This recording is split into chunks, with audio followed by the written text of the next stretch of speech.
imagine if you're looking at this video, you probably know something about Eric Braverman. But anyway, he became the CEO of the Clinton Foundation. You'll have to look up the exact dates on that. He, if you don't know, he is thought to be, some people think he's the guy that leaked the WikiLeaks information. I don't think that's true. But he did seem to be a source, at least from Podesta and some of the Clinton, hardcore Clinton people, to be someone they were concerned about that might reveal some unsavory things to the media. Again, look that up for yourself. I'll put some links in this video. But as of sometime in October, when the WikiLeaks information came out, he disappeared. We're going to drill into this in more detail later on in the video. He seems to have vanished. And he just was gone. No presence on social media, Twitter, Facebook. And then all of a sudden, out of the blue, if you've not been following this, there was a press release put out from Alphabet Incorporated.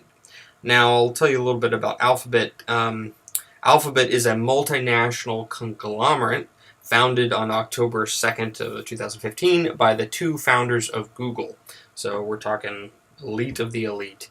So it's some sort of conglomerate, and there's the Schmidt Foundation under that, and supposedly he's working now with this press release that came out. But here's where things get interesting. So way back on January 18th, there was this article that came out on bizjournals.com. Hopefully, probably going to put this up on screen while I'm talking.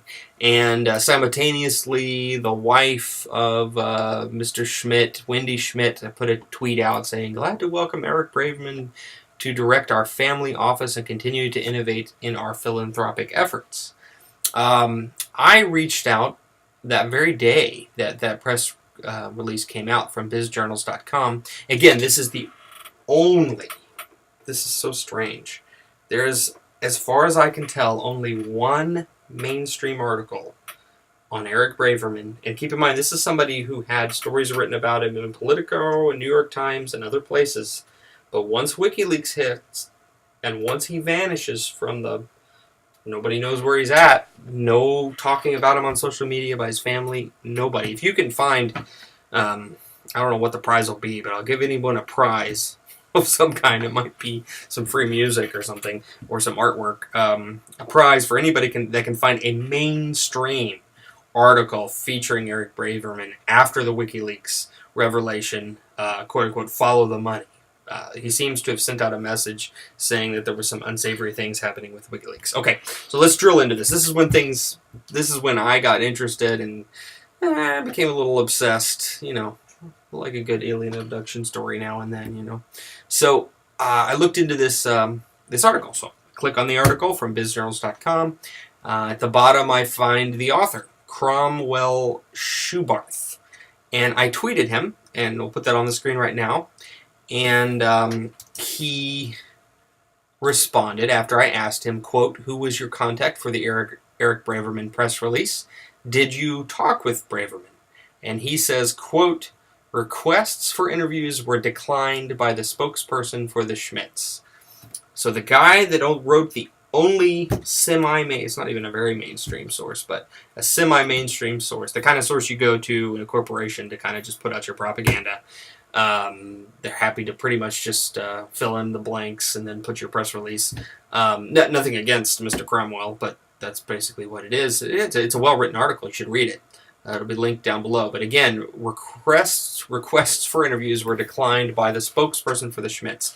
So they didn't speak with the Schmidts, the Schmidts family, who runs this huge philanthropic entity out of Google, under the Google wings. And this big story, all these several people tweeting that, welcome you to the family. They never spoke with Braverman, and they never even spoke with the Schmidts. So it leads me to conclude, and I'd like anyone to correct me if I'm wrong, that there has been zero contact with the media, anyone in media, with Eric Braverman, and there hasn't even been anyone at all claiming directly to have spoken with him. It's all in the kind of third person. So let's get further into this. Okay, so way back on October 25th, there was the quote-unquote fake news, and it probably is. I have no idea. There was a story from kind of a sketchy site, whatdoesitmean.com, published an article, and this was debunked by Snopes as false, saying that he was in the Kremlin, hiding in some sort of seeking asylum at a embassy, kind of like Snowden. And this has supposedly been debunked. Well, and I'm willing to buy that. But it acknowledges that very Snopes article acknowledges there's been no report of where he is. And again, it wasn't until January, I believe, when he finally supposedly showed up. But it gets more interesting. Okay, so Snopes has put out 2 articles. I'm picking on Snopes because they're just fun to pick on, because it's funny to have a site that claims to be the arbiter of all things true and false.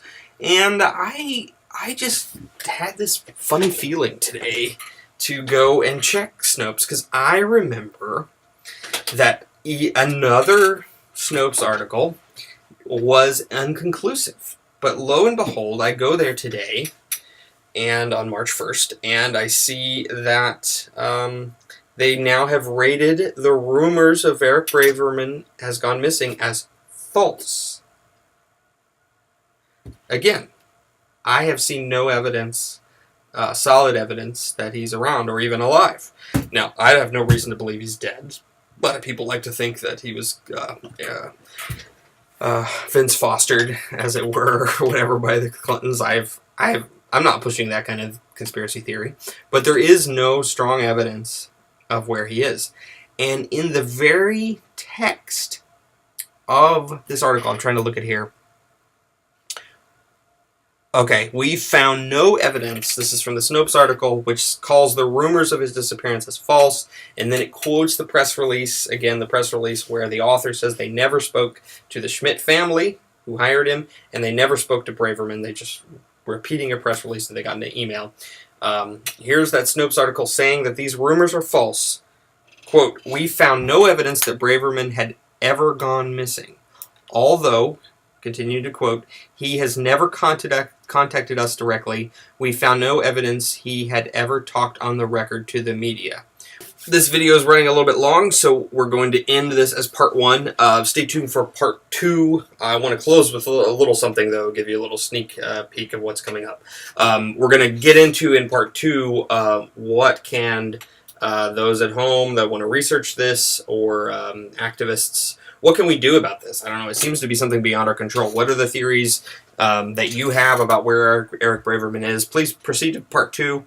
But in close, let's all keep in contact. If you're interested in this mystery of where Eric Braverman is, let's keep in contact with each other. Use the hashtag Eric Braverman, no space, just hashtag Eric Braverman. Use that on Twitter and Facebook.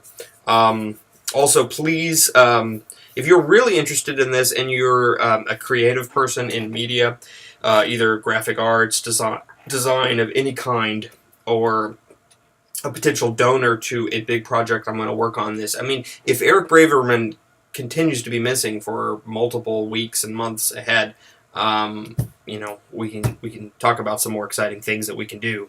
But let's all get in touch with each other, those of us who are interested in this. So please direct message me on Twitter at iroots.org. That's at IROOTSORG. More in part 2.